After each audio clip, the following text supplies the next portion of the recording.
आज आपण करणार आहोत रात्रीच्या उरलेल्या पोळ्या आणि भातला फोडणी देणार आहोत. एक कांदा घ्यायचा, त्याला लंबा चिरून घ्यायचं. एक टमाटर त्याला छान बारीक कापून चिरून घ्यायचं. 3 ते 4 मिरची घ्यायची, त्याला पण छान कापून घ्यायचं. त्यानंतर फोडणीसाठी थोडंसं तेल घ्यायचं. तेल गरम होऊ द्यायचं. तेल गरम झाल्यानंतर त्यात जिरं टाकायचं. नंतर कांदा आणि मिरची टाकायची.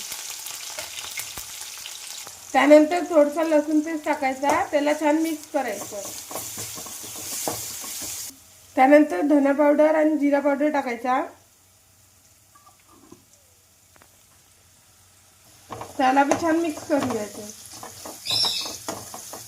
नंतर टमाटर टाकायचं, त्याला छान मिक्स करायचं. नंतर त्यात अर्धा चमच हळद टाकायची.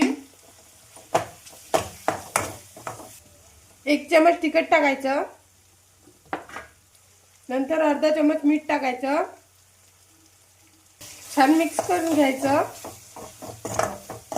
त्यानंतर जे पोळी आणि भात मिक्स केलं होतं ते पण टाकून द्यायचं. त्याला छान मिक्स करून घ्यायचं.